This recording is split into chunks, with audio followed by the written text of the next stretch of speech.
Shalom, my bitches. Myandis here at NFY, bringing you When Deathworlders Visit, Part 3, by Andrew's second account. "Let's find out where we're going, then," said Stephen. The pair stopped in front of an interactive map display, where they could, in theory, interface with the station's AI directly. The map could then be uploaded to their tablets to be displayed through their contact lenses as augmented reality. But the so-sent diplomatic team had suggested that this wasn't the best idea. Even a map projection could be weaponized. Simply by setting the brightness too high would temporarily blind Aranis's sensitive eyes. Instead, they would achieve much the same result by simply looking at each of the maps for every level of the station, and allowing their devices to turn the two-dimensional maps into 3 dimensions, and provide directions.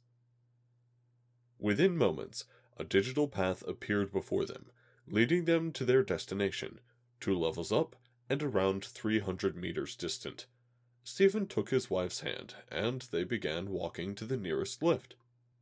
The hand-holding, as well as having a set pace so neither of them would walk faster than the other, lest they eventually break into a run, and numerous other little unconscious adaptations, had come about as a series of gradual compromises. They never did anything so much as discuss such things openly, reach agreements, or, God forbid, write things down. But they found what worked for them, and mostly stuck with it, depending on how cheeky each was feeling on any given day. Aranis would have preferred to take Stephen by the arm and lead him, he knew, and some days he might let her, or even try leading her by the arm. She had done as much to him almost continuously during the year the pair had toured Earth together. It had made some things awkward. While he had been trying to show her the sights and play tour guide, and she kept leading them in the direction of whatever she found most fascinating at that particular moment. Although she had always been eminently courteous, kind, and respectful, when he brought Aranis to Earth, she was, by human standards, a man in his mid-20s living since birth as a warrior monk, raised on medieval ethics and standards, fresh from his most grueling conquest, all packaged in the body of a sinewy young purple woman, with too few fingers and too many sharp points. 6 years on, and there had been just a few small but noticeable changes.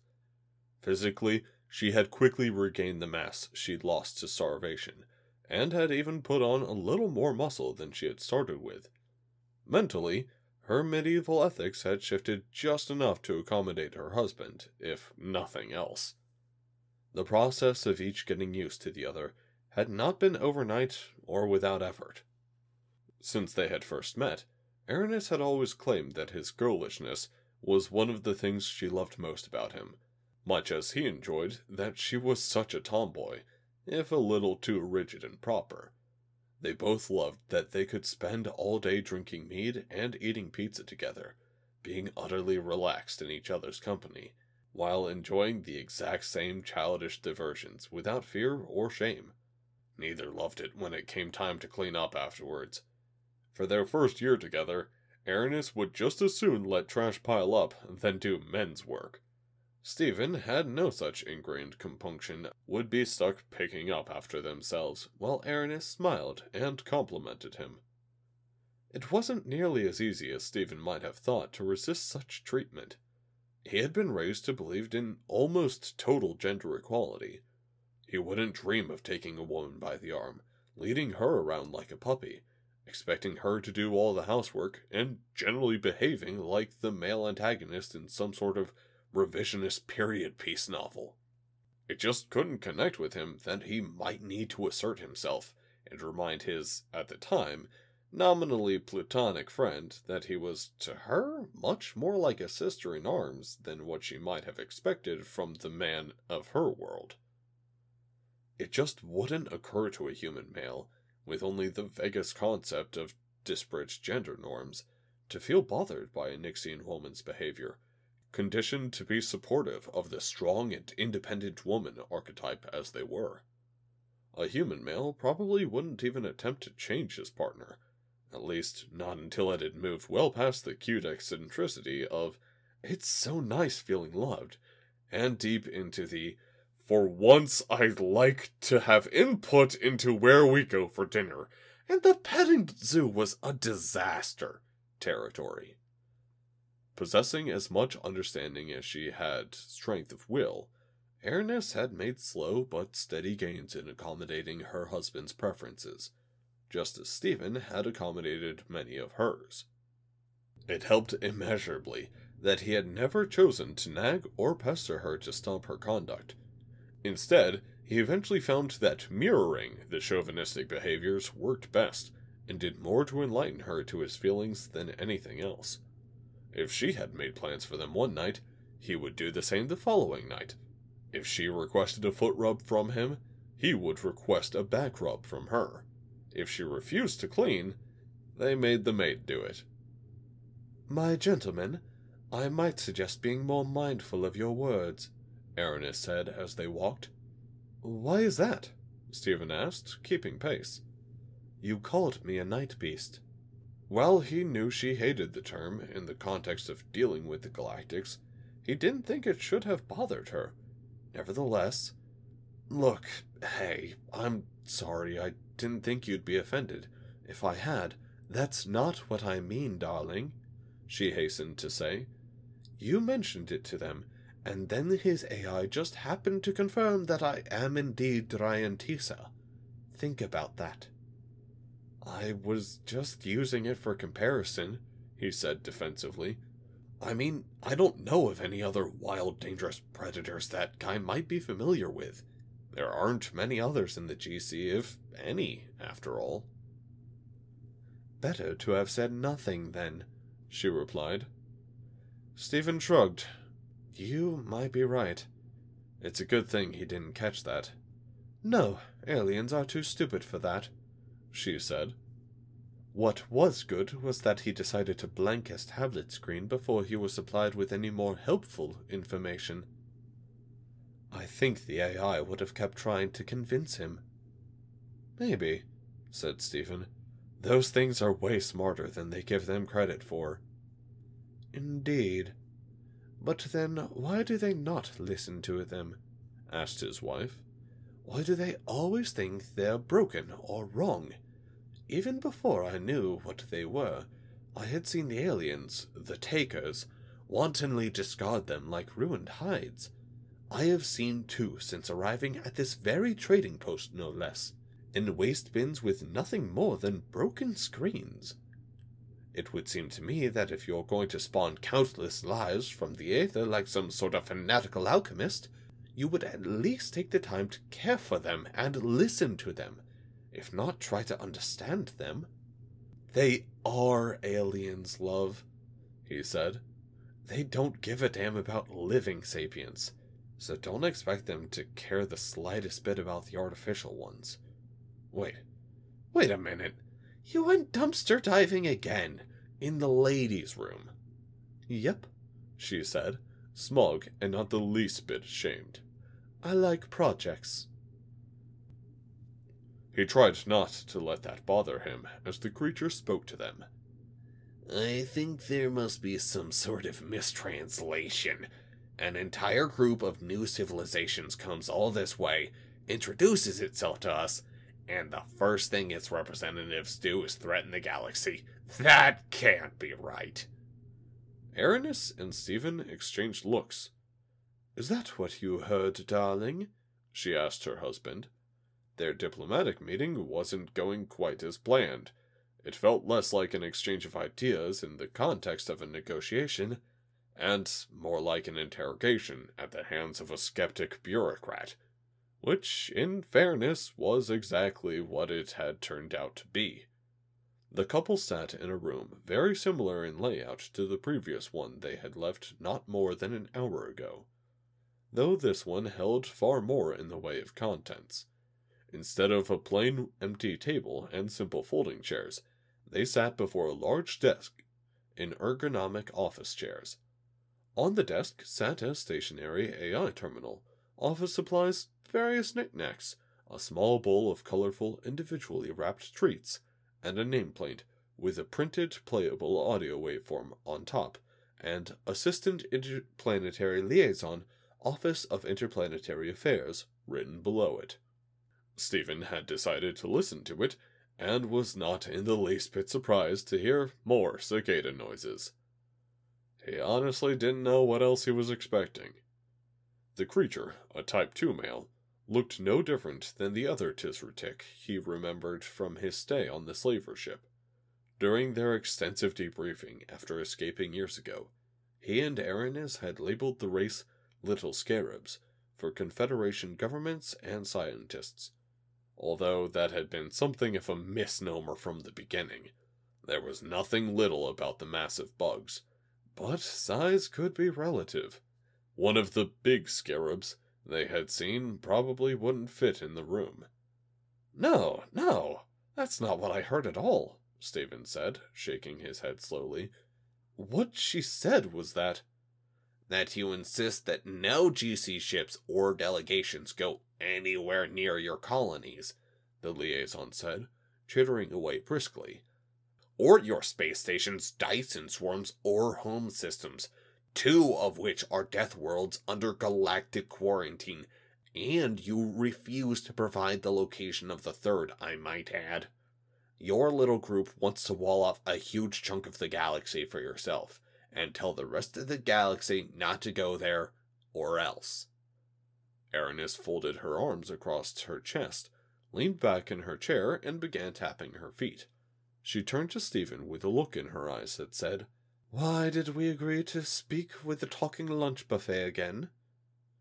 "We did not say that," Stephen countered. "We have a right to privacy, nothing more." "A right?" Bugman asked. "And how will you enforce this right?" "Enforce it?" he replied calmly, but genuinely perplexed.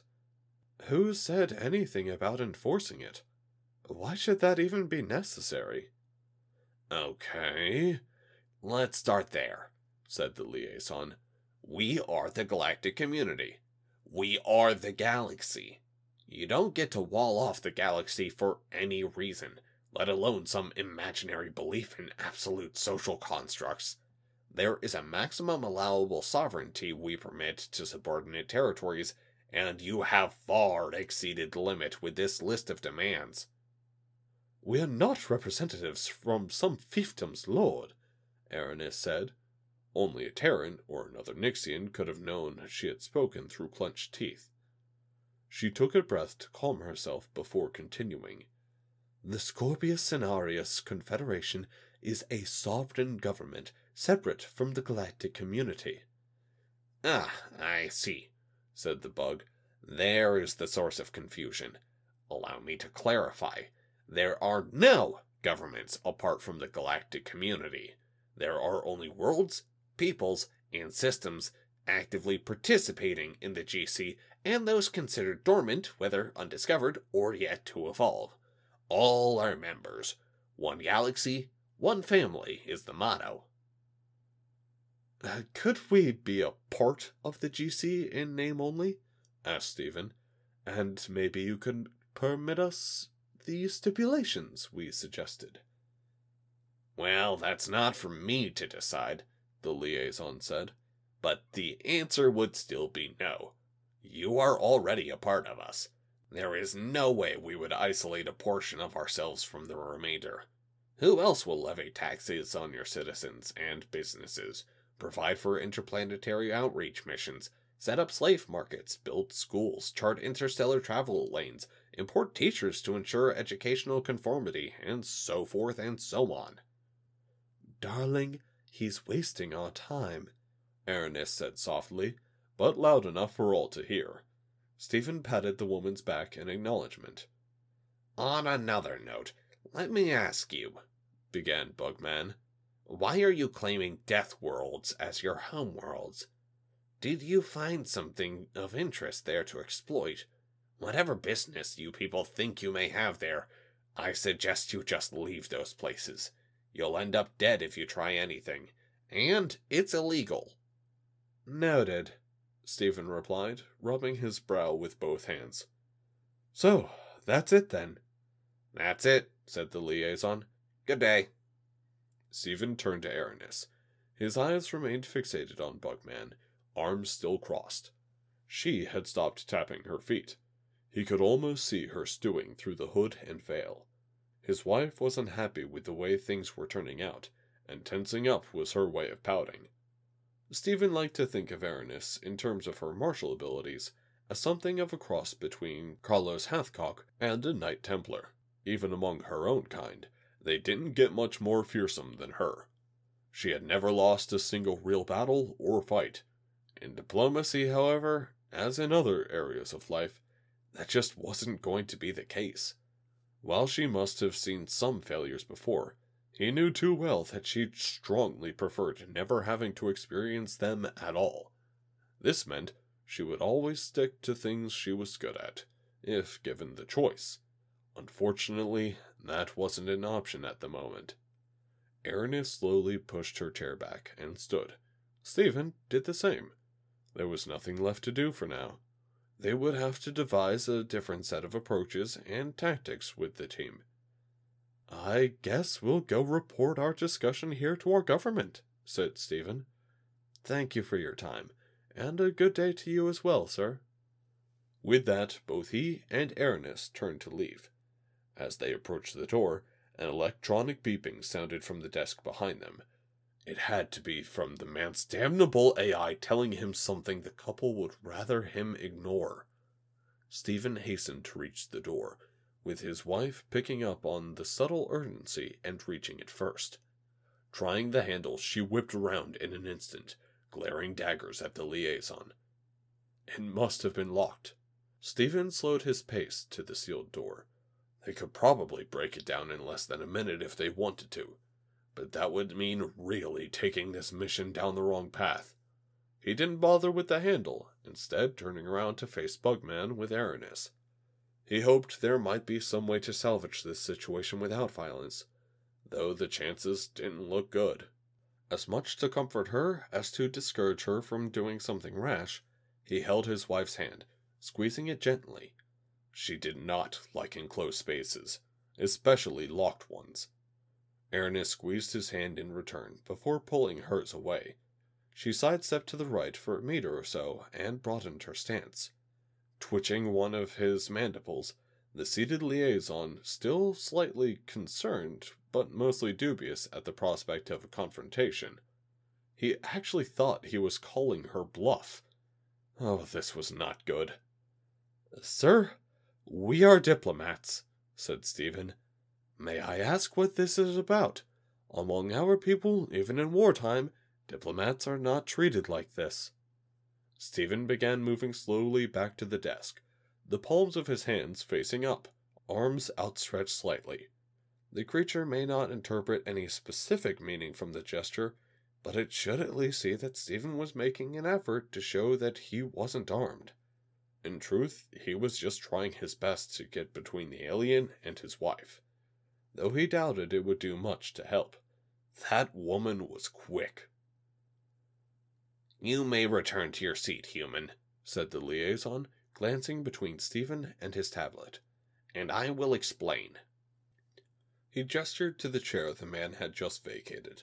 Stephen sighed internally. He didn't know how much longer they could keep fooling and fast-talking these idiot GCs.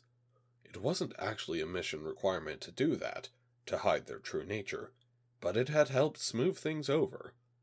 In the end, when they did find out what they were, which they most certainly would at some point, their behavior under the veil of misrepresentation would be demonstration that their people were perfectly safe and reasonable beings. As to the deception itself, so sent xenopsychologists assured them that it was hardly an issue. Deception, in their community, was a practiced art and hardly the worst ideal to which they ascribed value. Stephen glanced back to Aranis. Her posture had already begun to relax. Her arms returning to her sides, feet drawing together, eyes losing their menace. Unsurprisingly, he noted that the woman had deftly, and without anyone else's knowledge, removed her sandals. They were most likely hidden beneath her dress. He only suspected it because she appeared to be standing about a centimeter shorter. Stephen returned to stand next to the offered seat. His wife, it seemed, preferred to remain just where she was, which was just as well, since had she made a move to the desk, things might have gotten ugly. "Let me lay all my cards on the table," said Stephen. "That phrase means—" "I know damn well what it means," the liaison said, his voice tense. He stood abruptly and backed away from his desk, keeping the large piece of metal furniture between himself and the couple. "It means you've been caught, and you're acknowledging that your pathetic lie has come to an end." Stephen scratched idly at his cheek.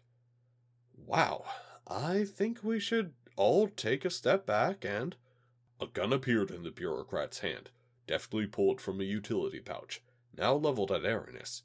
Without a thought, Stephen stepped between her and the weapon. Aranis ripped off her veil and threw it to the ground, softly hissing a curse.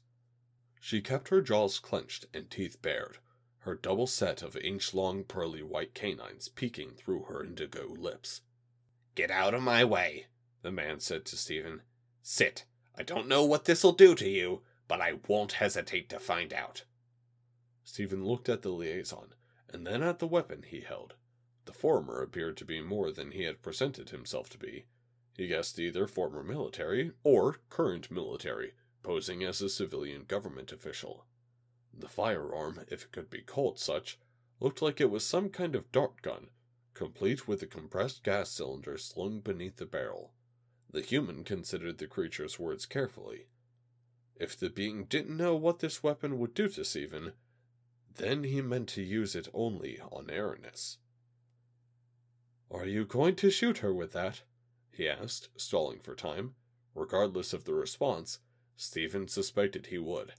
"Absolutely," the liaison replied. "Now sit." The alien had backed too far away from Stephen to jump him, even in this gravity. On top of that, the desk presented an obstacle. Aranis could have made it from where Stephen stood no problem, but she was even further away, and directly behind them. If he followed the creature's instructions and sat, Bugman would have a clear shot to his wife. Stephen might be okay with that if no one died, but at what cost? Being taken prisoners again? They had both agreed that wasn't even on the table as far as options went. There was no safety in becoming a prisoner. They could both be killed at a moment's notice if their usefulness ran out. Stephen set his jaws and planted his feet. "No." "I don't know what this tranquilizer will do to your kind," the creature said. "It was engineered for her. It could kill you. We would really like to take you alive, Ambassador." A low growl began reverberating from behind him. He could hear it, and he knew what to listen for. He wasn't sure about the bug. He sensed Aranis' stance slowly shifting behind him. "You're just going to kill her when you get the chance," said Stephen.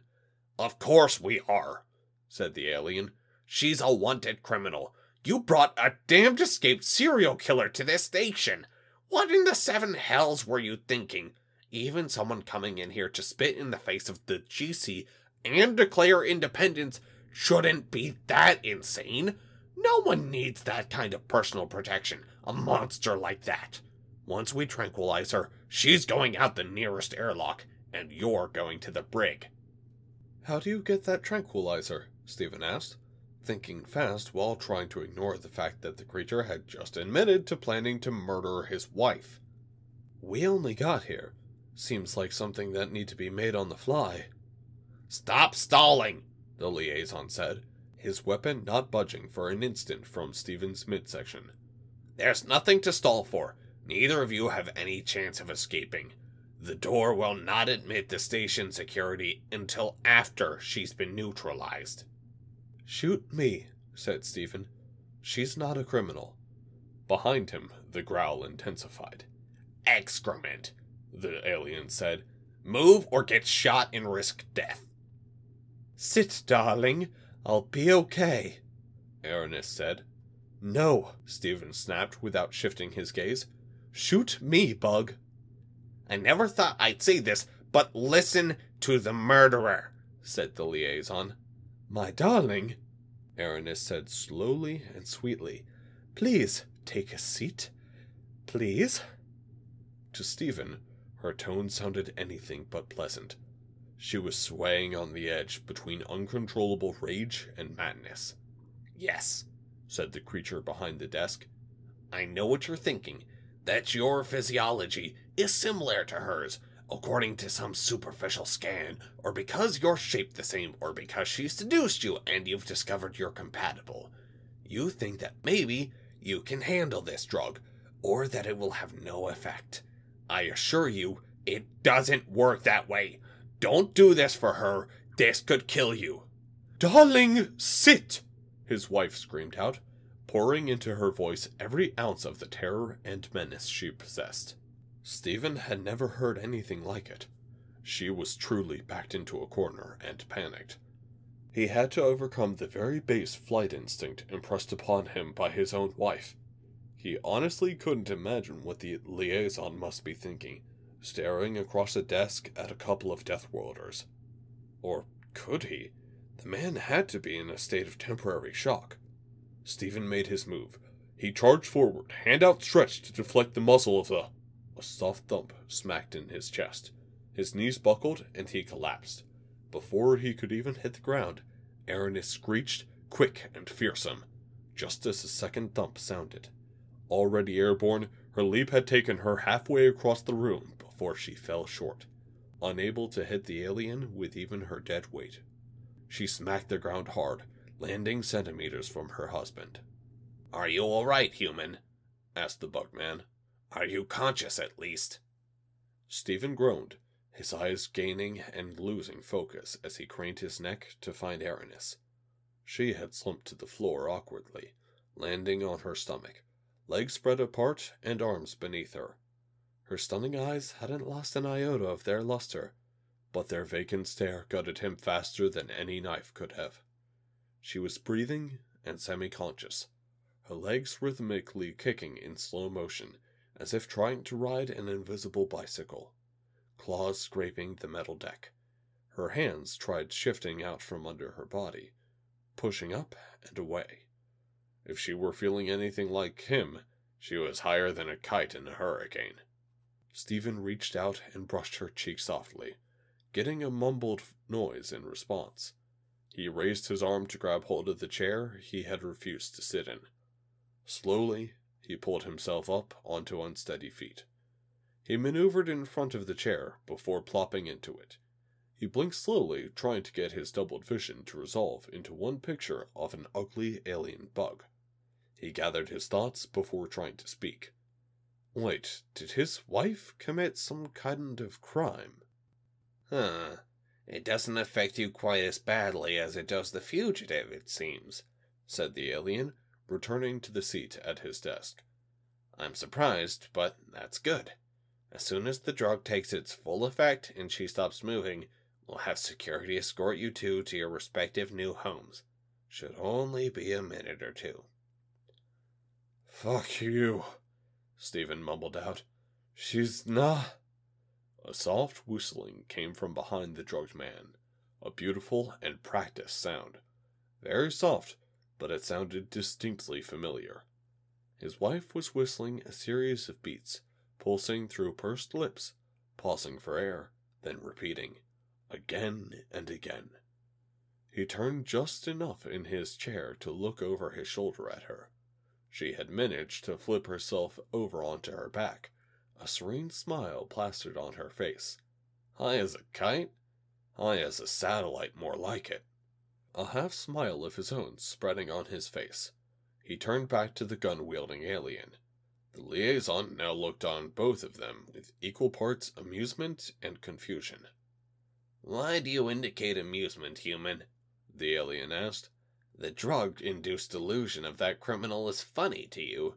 Or is this some kind of coping mechanism with your people? Lucy, Aranis slurred through her smile. The series of whistles began again. It's... Neither, Stephen said, rubbing his head. The drug actually felt really good, but it made it hard to think. I smiled because you have fucked up now. Here, Lucy, come to mommy. Again, the soft whistling repeated. Sadly, the drug is affecting you. You still might die, said the liaison. That being is crying out for its offspring in what it probably considers its death throes, and you must be under the influence if you think I've made any fatal errors here today. Who's a good girl? The whistling continued. I don't know about that, said Stephen. I can count 3 errors in judgment you've made so far. Darkness fell on the room, with the sound of mechanical thunking noise, immediately replaced by dim red lights. A circuit breaker might have been tripped. Their host appeared more than a little shocked. Aranis giggled to herself, her toothy smile broadening. Good girl, very good girl. She resumed her whistling. Stephen couldn't help but smile even wider. His wife's laugh was infectious. She did it so rarely, and just seeing her happy, even after having been with her for half a decade, put butterflies in his stomach and made his heart leap. Damn it! The alien snapped at Aranis. Stop that infernal noise, or I will— Alarm klaxons cut him off. The warbling wasn't the loudest Stephen had ever heard, but it was far from comfortable. Evacuate the station immediately, a mechanical voice intoned from a speaker system somewhere above them. This is not a drill. Biological contagions detected. Hostile security breach detected. Hostile weapons fire detected. Hull breach detected. Level 12 hazardous wildlife detected. Evacuate the station immediately. This is not a drill. Aranis began to positively cackle on the floor like an excited toddler. After a moment to catch her breath, she resumed her whistling, in between short bouts of laughter. The alien looked absolutely dumbfounded. What did you do? He asked no one in particular.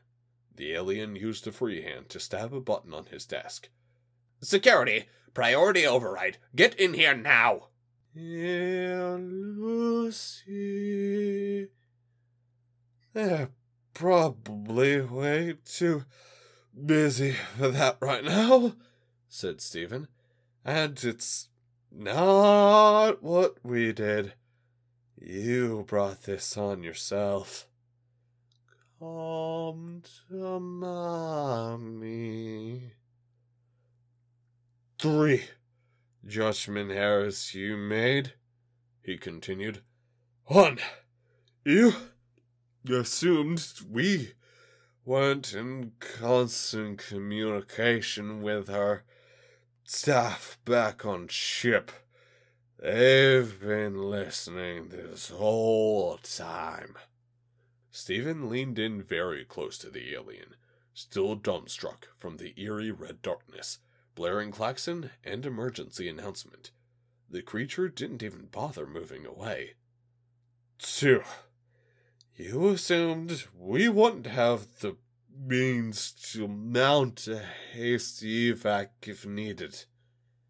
If Lucifer... A blast of sound tore through the room, deafening, like a shotgun fired into an empty steel drum. Stephen couldn't resist turning to the noise. The door had been freshly dented inward, at least 10 centimeters. Deep, threatening barks pierced the air from the other side, even through the layer of sound-deadening material. Not as loud as the first time. Another violent impact slammed the door, denting inward just a little further. Come to mommy. Barks and whimpers rose in intensity, punctuated by more slams and scraping of claws. What in the name of the seven hells is that? Stop it! Make it stop! The alien appeared to be in absolute terror, eyes fixated on the ever more useless door. In the blink of an eye, Stephen slapped the weapon away with an open palm, grasping it at the barrel with one hand and capturing the liaison's wrist with his other, giving it a hard yank. A shot discharged, the round hitting nothing but a bulkhead. The weapon went one direction, the alien's arm in another. The dual trigger well of the pistol took two of its digits with it, instantly shearing them off inside. In his hand, Stephen felt the being's wrist break in several places. It took a moment for the liaison to process what had happened, before the pain set in and overcame the shock. When it did, he screamed briefly before cradling his hand to his chest. 3. Stephen shook the alien's digits and placed the weapon on the desk, muzzle towards its former owner. The last error is the most pressing for your current situation. She is not a criminal. She's a Death Warder, and so am I. The violent slamming, deafening barking, and relentless scraping continued, made all the more horrible by the klaxon and droning announcement. Almost there. Lucifer, Mommy wants to see her little pop-pop. Oh, 5 lords of heaven, the alien cried softly. That's really her offspring. Please, make it go away. I'll do anything. That's one of them, yeah, Stephen said, nodding. Well, it could kinda say that anyway. She's an augmented former military working dog, making their way from some distance behind her, I suspect. There are Terran Army Rangers and Nixian Imperial Death Watch. I really don't like aliens, although I imagine you won't get to meet them. The girl will be in here long before that. Oh, precious lords, no. Yeah? Won't be long now, Stephen said softly, mostly to himself. Tell you what, I'll make you a deal. Anything, cried the liaison. When she gets in here, she's gonna tear you to bits, he said frankly. There's nothing I can do to stop her. The creature whimpered, still cradling his hand. But what I can do is shoot you with this tranquilizer gun before it happens. I'll die, whispered the alien. Yeah? You're gonna die either way, said Stephen. But I'm offering you a chance at a quick and painless death before you're ripped to pieces by Mommy's little bed-hogging blanket. Wait, best I can do.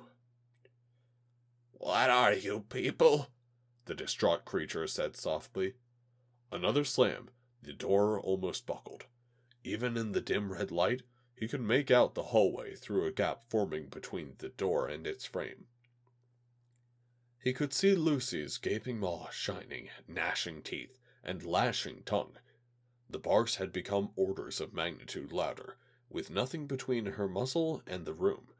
She alternated between trying to force her body into the small gap to widen it, and throwing herself against the door. Good girl, Lucifer. Almost there. Mommy's right here. So close. Just a bit more. Nope. Not long now, said Stephen. Decide. I can't, the alien said, gesturing in the negative. The behemoth German Shepherd burst through the gap between door and frame, bounding to the side of her fallen master, claws scrabbling on the deck as she slid to a halt. Almost immediately, the dog began licking the woman's face. "Decide now!" begged Stephen, slamming the gun down on the table. Smiling serenely, Aranis wrapped her arms around Lucy's neck and meekly pulled herself up just enough to reach the dog's ear and breathe a whisper. "Too late," said Stephen. "Toten." Alright guys, I hope you enjoyed that one. I'm going to be doing multiple recordings of this one. Basically, I want to isolate the variable of the story and try out a couple of different audio things to see like whether or not they make the listening experience more enjoyable. I'm also going to be changing up how I do the last segment of them being drugged out. I really don't know how I liked the sound of what I did in this recording, so let me know which of the various endings you prefer, as well as which recording actually has better sound quality. And I would love to have your guys' feedback on this. Anyways, if you enjoyed that one, give me a like, a subscription, and if you so desire to listen to more of my stuff, hit the bell icon right next to the subscription button. And, yeah, have a nice one, y'alls.